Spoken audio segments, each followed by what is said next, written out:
আপনাদের মধ্যে অনেকে আমাদের কাছে প্রশ্ন করে থাকেন যে আপনাদের একটি পণ্য সায়েন্স ল্যাবরেটরিজ বা বিসিএসআইআর থেকে পরীক্ষা করতে কত টাকা খরচ হতে পারে বা কতদিন সময় লাগতে পারে উক্ত পণ্যের পরীক্ষণ রিপোর্ট পেতে।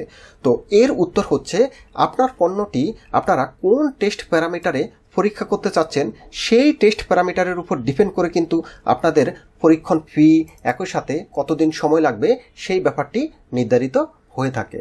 আপনাদের টেস্ট প্যারামিটার যদি একাধিক থাকে সেক্ষেত্রে কিন্তু আপনাদের ওই টেস্ট প্যারামিটারের উপর ডিপেন্ড করে একাধিক ফি আসবে। আর যদি আপনাদের প্যারামিটার একটি থাকে সেক্ষেত্রে ওই একটির উপর ডিপেন্ড করে একটি ফি নির্ধারিত হবে।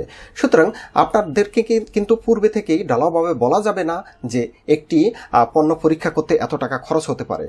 পুরো ব্যাপারটি ডিপেন্ড করে আপনারা কয়টি প্যারামিটারের উপর পরীক্ষা করবেন সেটির উপর। তো এই প্যারামিটারগুলোর মধ্যে আমরা যদি সামারি আকারে খুব জনপ্রিয় প্যারামিটারগুলোর তালিকা দেখি, সেখানে দেখতে পাচ্ছি যে ফ্যাট আছে যার কস্টিং হচ্ছে 1500 টাকা, কার্বোহাইড্রেট কস্টিং 1500 টাকা, তারপরে দেখতে পাচ্ছেন পিএইচ যার কস্টিং হচ্ছে 800 টাকা, তারপরে ক্যালসিয়াম যার কস্টিং হচ্ছে 2000 টাকা, প্রোটিন যার কস্টিং হচ্ছে 1500 টাকা, ভিটামিন ই যার কস্টিং হচ্ছে 6500 টাকা, ভিটামিন সি যার কস্টিং হচ্ছে 6500 টাকা, একইভাবে ওমেগা 3 ফ্যাটি অ্যাসিড যার কস্টিং হচ্ছে 7000 টাকা, ভিটামিন এ যার কস্টিং হচ্ছে 6500 টাকা।